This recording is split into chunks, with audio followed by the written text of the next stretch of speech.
Hi everybody. It's been a couple of weeks since I've taught a yoga class and I really miss you guys, and I hope you guys aren't missing yoga. I hope you have the confidence with what you know to take yourself through a practice at home. I know videos can be helpful and there are all kinds of free resources right now available. A lot of people are offering free classes online, so definitely take advantage. You know, in a lot of ways we're more connected than we've ever been, even though right now we can't really be close to one another. So this morning I'm just going to share my home practice. One of the things that's tricky for me when I do these videos is I try to give opposing cues. So in other words, when I'm using my right leg, I try to say left leg, and then I end up goofing it up. I know the sound isn't optimal, so there are a lot of things about it that aren't perfect, but everybody's doing the best they can with what they have to work with right now. When I'm doing my home practice, it's a little bit like jazz. I just sort of listen to my body, make it up as I go along, keeping in mind my alignment, always focusing on that mountain alignment, focusing on an intention, keeping the breath flowing. Taking the spine through its full range of motion is always important. Remember, you bend to one side and the other, forward, backward, and you twist in each direction, and all the time you're lengthening. You're always extending because gravity all day long is compressing. One little pro tip might be because you want to do on one side whatever you do on the other side, you can always record a long sequence with one leg leading. In other words, right leg stepping forward, right leg stepping back. Record that, say out loud what you're doing, and then when you are watching it again, you can cue yourself to move the left leg as you are moving the right leg or the right arm, if that makes any sense. Otherwise, take advantage of all those resources you have available to you, including this. You can always kind of mix it up, do more than one of the practices that I post, because I try not to make these too long. They get really hard to upload, but I know you guys are maybe used to practicing for anywhere from 20 to 90 minutes in a practice, so you can always keep it going. All right, so you're probably going to hear dogs barking. You might hear people moving about. I'm quarantined here with the whole family, four-legged and two-legged, but I'm going to go ahead and get started.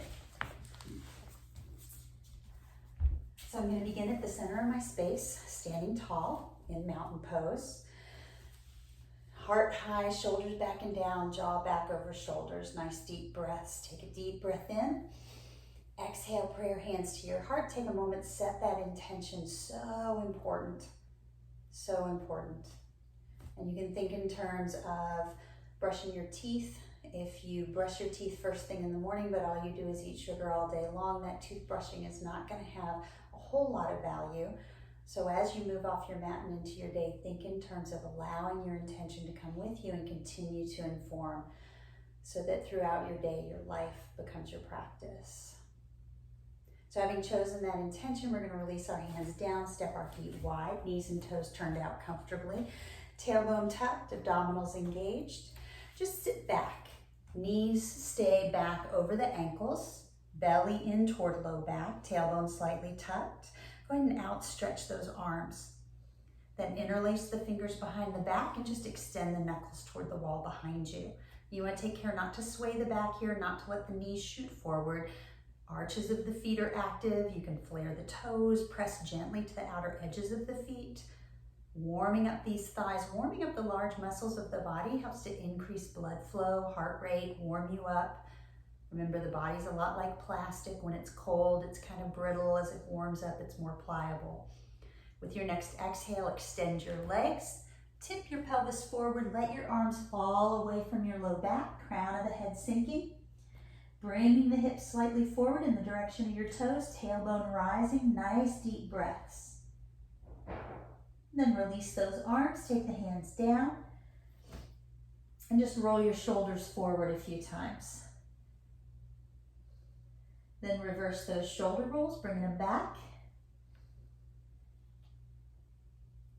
And then the shoulders relax, we're gonna walk our hands out.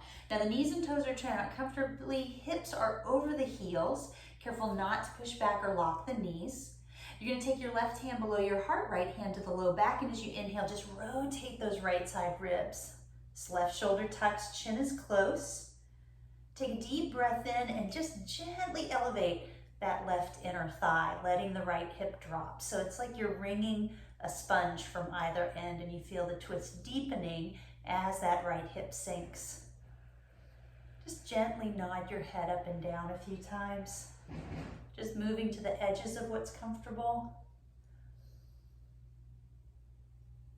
And then just tuck that chin, slide down that right leg. Use both hands to gather that ankle.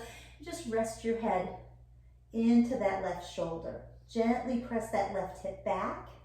Feel the stretch through the left side of the rib cage, lateral flexion. Then inhale, look up at that right foot. One hand to either side of it, rotating on the heel, toes toward the short side of the mat. Left heel drops back and down. Firm quads, both legs extending. Lift the tip of the tailbone, square the hips and shoulders with the floor. Think of the back of the body like a picnic table. Try to set it nice and level. Firm quad, lifting the kneecaps, legs extending. Then bring the right hand to the inside of the right leg. Inner thigh drawing forward, left hip opening back, open into triangle pose. Breathing deep, long spine, chin tucked. Try lifting the gaze in the direction of those left fingertips. One more deep breath here. And exhale. Bring this hand to the hip. You're going to bend this right knee, turn the right palm to the ceiling. Imagine you're opening a floor-to-ceiling window, but focus on the movement of the tailbone, letting the tip of the tailbone drift forward, the pelvis levels. Rise up, extend that arm back, warrior two. Now this right inner thigh is drawing forward. Activate the arch of that left foot. Really don't want to collapse into the arch of that left foot.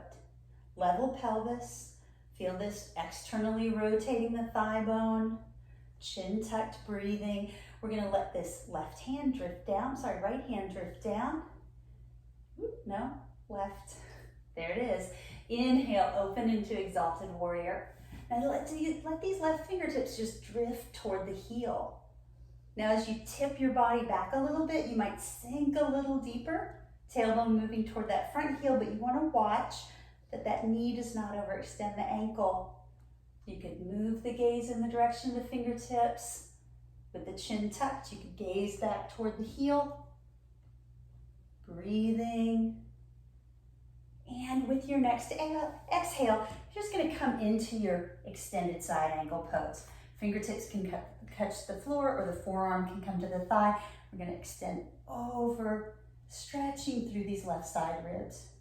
Now I like to imagine here that my spine is revolving to just align with my femur.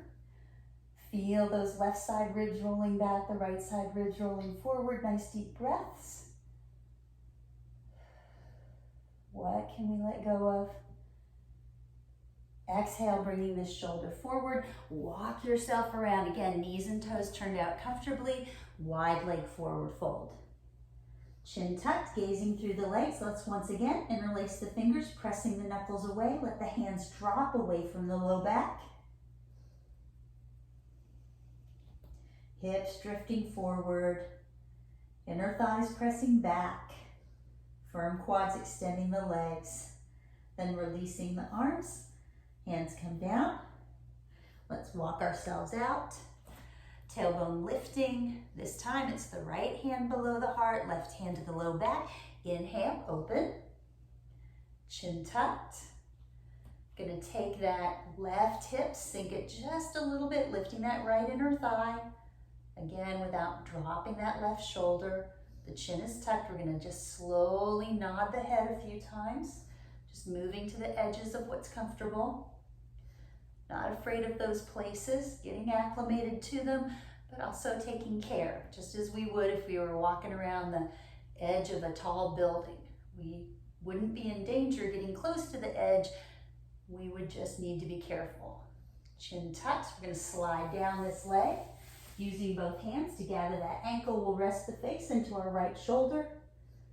Lifting, making sure that that right hip isn't sagging. We'll just tuck that left hip in slightly toward the armpit, pressing that right butt back. And then we look up at the foot, one hand to either side of it, rotating on the heel. Back heel drops back, firm quads, extending the legs. Again, we're squaring the hips and the shoulders, thinking about the torso as if it were a picnic table, setting everything level, fully extending both legs. Nice deep breaths. And then bringing that left hand to the inside of the leg, inner thigh forward, opening the right side of the pelvis, arm extending up. Long spine, chin tucked. We can lift our gaze. Looking up is always going to further challenge your balance, so keep in mind whether or not that's something you want to add. Closing your eyes will also challenge your balance. And usually when I'm sequencing my own practice, I'll count breath cycles if I'm concerned about, how long I'm holding a pose. Top arm comes down, bending that front knee, turning the palm to the ceiling, this left arm. We're going to think about the action of the pelvis here. So the tailbone sweeps forward as the pelvis levels. We come up to that long spine. We're going to extend that right arm back. Chin tucked, gazing at that front hand. Nice high heart. Breathing, firm quad, extending that back right leg, and we're careful not to collapse into the arch of that foot. Front knee does not overextend the ankle. Gonna let this back hand drift to the hamstring, no pressure on that back leg, and as we inhale, open into exalted warrior. So again, as we've tipped back a little bit here, we might bend the knee a little more, sinking the hips a little further forward. If it starts to feel like too much, we could add more support, right? We could come to a simpler version of the pose. One more deep breath here. And then we're gonna let the exhale take us into that extended side ankle pose. So the forearm could stop at the thigh, we could bring the fingertips to the floor, and this top arm is gonna extend. And you feel that extension all the way from that back right heel through those right fingertips. And here once again, those left side ribs are drifting forward, the right side ribs are opening back with the chin tucked. You can look up, you can look straight ahead or toward the floor. Breathing.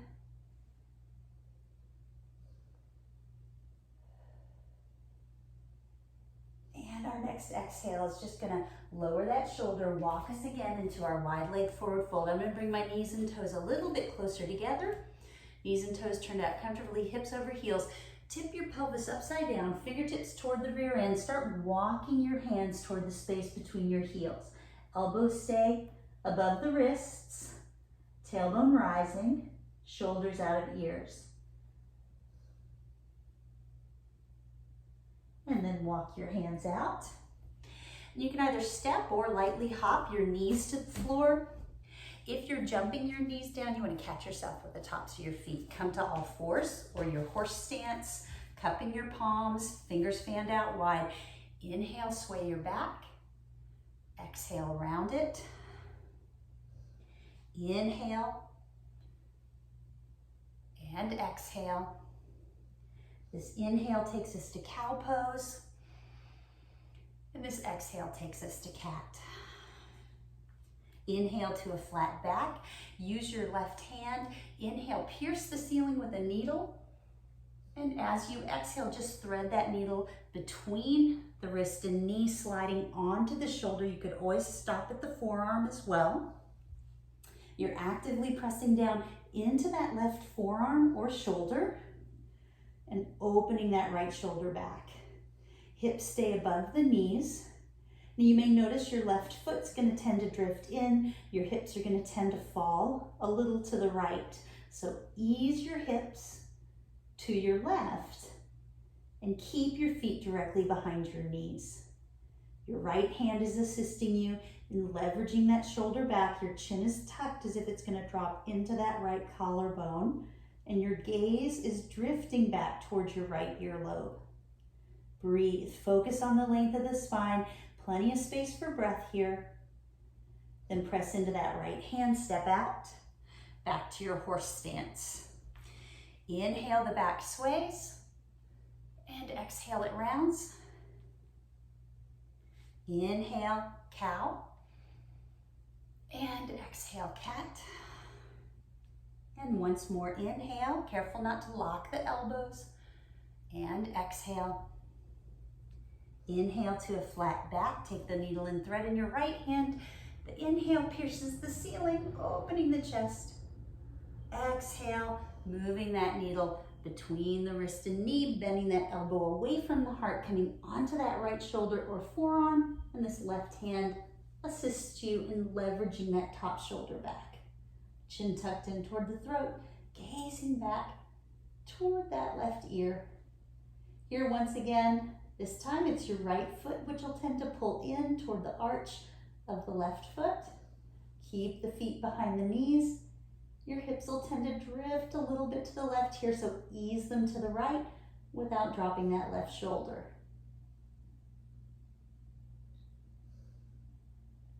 Whenever we're twisting, focusing on lengthening the spine will assist us in deepening our twist.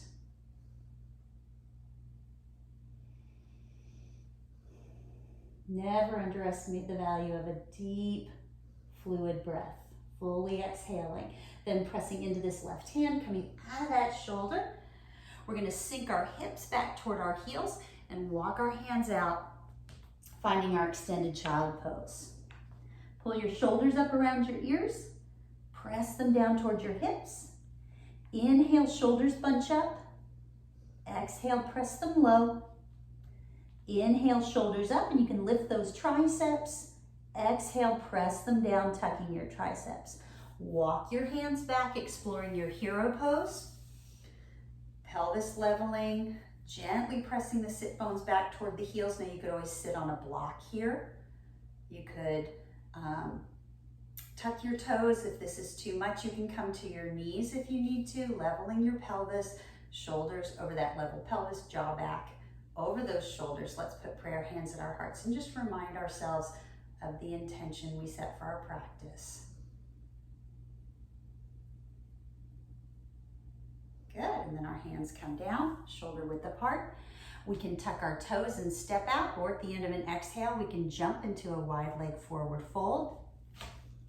Catching the floor lightly, we're gonna turn those left toes toward the short side of the mat, dropping that right heel back and down, walking, bending this front knee. We're gonna come into our warrior one.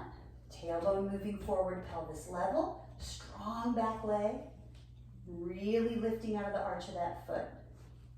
Belly into low back, exhale, hands come to either side of this leg, revolve on the ball of the back foot, inhale to plank.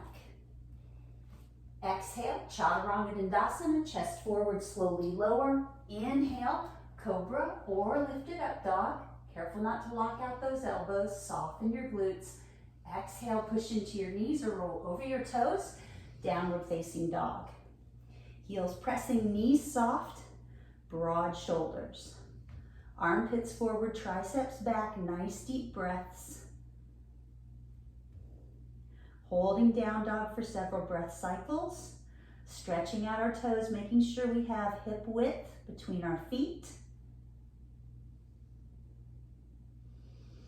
Neck is long. We're going to pick that left foot up, lifting with our inner thigh. We're going to curl that heel in toward the right buttock. Inhale, lift that outer knee as high as you can. Exhale, slowly extend the leg. Inhale, heel curls in. Exhale, level the pelvis. With your next inhale, float that knee forward, step between the hands, coming into your strong lunge. See if you're ready to rise to a high crescent. You're on the ball of the back foot, tailbone sinking the front heel. Again, the bend of the front knee, not overextending the ankle. Relax the muscles of the face and breathe. Now we're going to pick up that front heel. Hands could come to the hips or prayer hands could come to the heart. We're just going to pivot our heels back, turning toward the front of the mat here. We're going to sit back. Once again, knees stay back behind toes. Weight is in the heels. Nice deep breaths. Squeezing gently with our knees, but not letting the arches of the feet fall. We could move a little bit here. Inhaling, we could extend a bit. Exhaling, we could lower, building a little bit of strength, a little dynamic movement. Inhale and exhale. One more time, inhaling and exhaling. Inhale all the way up. Exhale, prayer hands to your heart. Focusing again on your intention. You really can't put enough reminders on your path. Then inhale these arms up. Interlace the fingers. Exhale, press the palms up, shoulders stay down. Lift your back ribs. You might lift your gaze and just extend the front of the neck. And then as you exhale, just keep that length. Tip the pelvis forward, release the arms. Wide leg forward fold. Inhale, heart rises, walking the hands out. Turn the left toes toward the short side of the mat. Hands walk around. Those would be your right toes, sorry. Left heel drops back and down. Bending your knee, find your warrior one. Sussing that right hip back, left hip forward, really taking that awareness to the back foot, feeling the arch of the left foot, tempted to collapse into the floor, refusing to drop. It's like a plank pose for the arch of the foot. Exhale, hands come down below shoulders, revolve on the ball of the back foot, inhale, plank. Exhale, Chaturanga Dandasana, chest forward, slowly lower, heart meets the belly. Inhale, Cobra, or lifted up dog. Careful not to lock those elbows, soften the glutes, feet are flat. Pushing into the knees or rolling over the toes. Slow transition on the exhale to downward facing dog.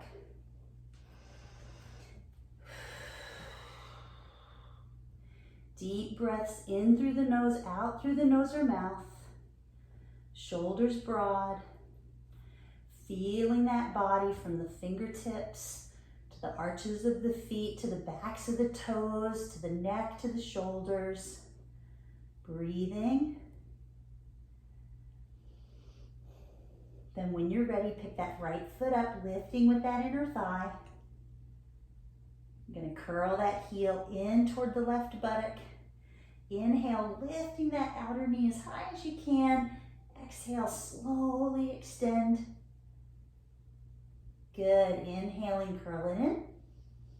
Leveling the pelvis with the floor.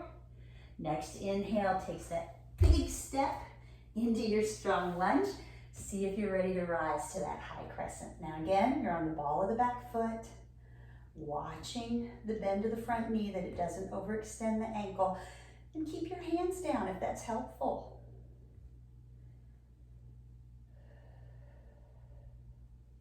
You're going to pick up the front heel, keeping the spine nice and long. You're just going to slowly revolve the heels back, bringing them down.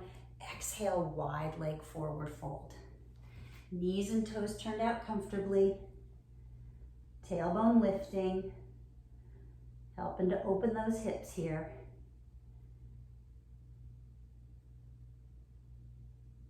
Good, then walk the hands out. Once again, we're going to come down to our knees.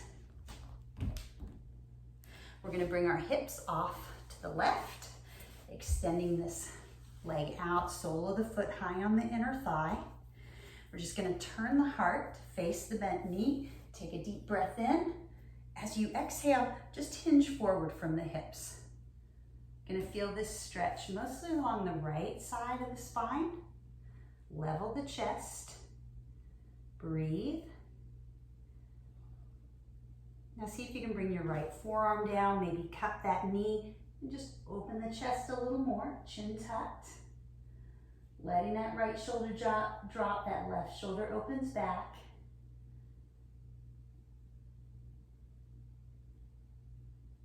Then level the chest with the floor. Bring that chest up. Flexing this left foot, we're going to bring the knee around and extend back through that right leg. So the foot is flexed, so the toes are drawn back toward the knee. Some of you might be able to come to a 90-degree angle at the back of the knee, but keep the hip and thigh grounded to the floor. Internally rotate this back leg. Start moving your left side ribs in the direction of that left heel by tipping the pelvis forward. This is your grounded pigeon pose. Shoulders stay out of the ears, chin stays tucked. And if you need to take this even a little deeper, you could do that same gentle twist that we did a moment ago with the knee bent. Just moving this right forearm toward the floor, opening the chest here to the left. You can use this left hand to just gently press the thigh down. Keep breathing deeply into your hip. It's always helpful to channel your cobra, that backward bend. She opens up your heart, keeps plenty of space for breath. Relax the muscles of the face.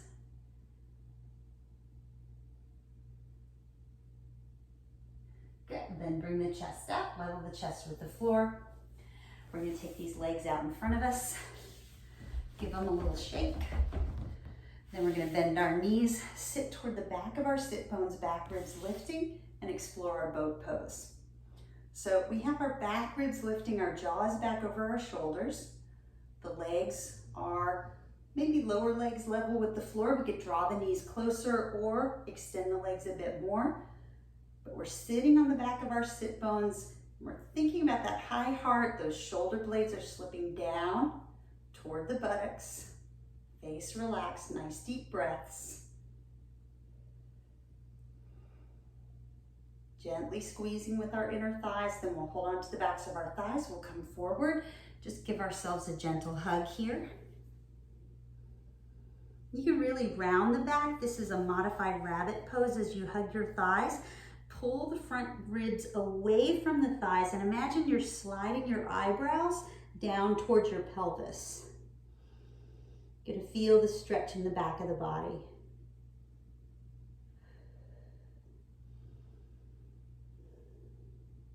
Then hug your chest back into your thighs. Come on up. You're gonna bring your heels around to the left side. You're gonna extend this leg out. So the sole of the right foot is high on the inner thigh. Sitting forward on your sit bones, turn your heart to face that bent knee. Take a deep breath in. As you exhale, just really focus on the tipping forward of the pelvis. Don't want this left sit bone coming away from the floor. So the chest will come down here. We're keeping it level. Again, you're gonna feel this stretch a little more along the left side of the spine. If you wanna exaggerate it, you could come to your forearm here and just open into more of a twist. Chin tucked in toward the throat, gazing back toward the right ear. Remember, this is a left mountain leg, so a firm quad is lifting the kneecap as the back of the knee presses down.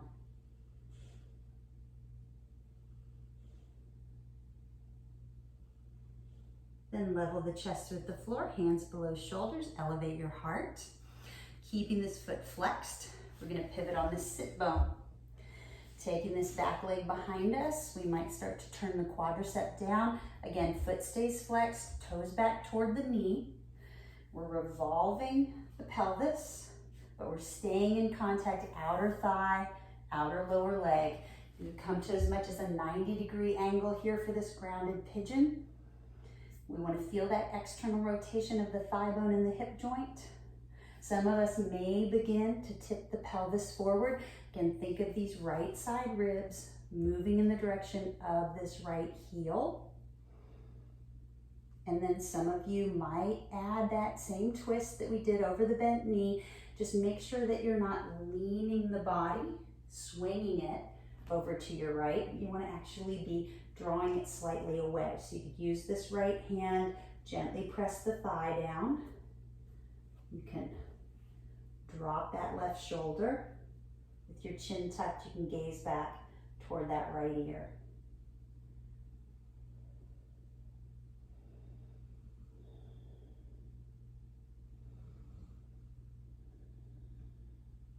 Really focusing not on what we can make happen, but as we experience what is happening, recognizing how much of it we can actually let go of. Where does surrender take us? Then level the chest with the floor, elevate that chest. We're gonna open the pelvis, extend our legs out once again, give them a little shake. How about another boat pose? Knees bent, we'll rock back on our sit bones. Now we can always lift our back ribs. We can do our boat pose with our feet on the floor. We could do our boat pose with our legs elevated, but continuing to hold onto the backs of the thighs. We could extend our arms out to the side or make them a longer spine here.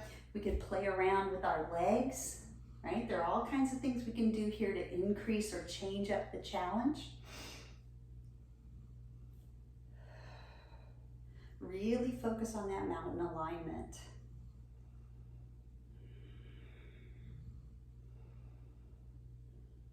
And the feet come down. We're going to hug ourselves in, nice and easy again, wrapping our arms under the thighs, imagining we're going to insert our temples between our knees, relaxing forward, and then just take a deep breath in, and as you exhale, pull those front ribs away, let the shoulder blades separate, rounding that back. Eyebrows slipping down toward the hip flexors.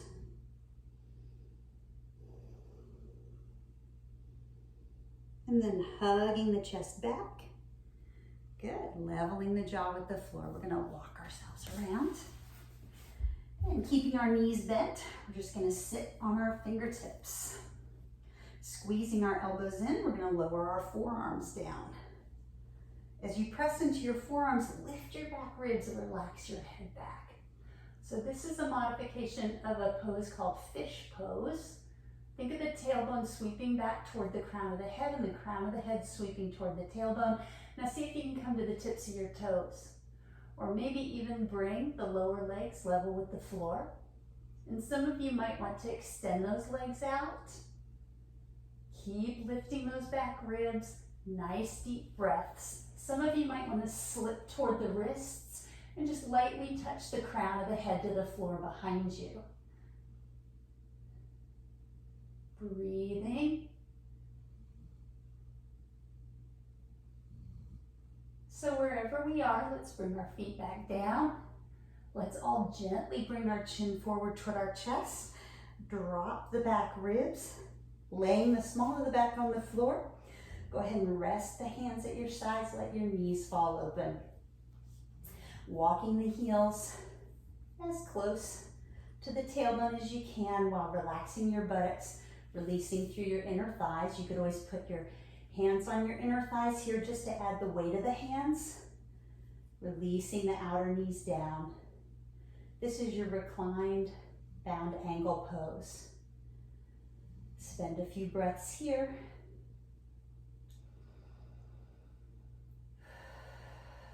Again, those cleansing breaths are coming in through the nose. Full exhales through the nose or mouth. And go ahead and let the knees come together. Hug the knees in toward the chest. And rock yourself a few times from side to side. Settling in the center. Extending the legs out or coming back to that reclined bound ankle pose. Releasing into your practice of Shavasana. Spend a few minutes just relaxing into presence, allowing the body to settle, breathing deeply. Take a moment with gratitude for your practice, with gratitude for the time and the resources that we have available to us. Things can always be worse and things can always get better. Take care, friends.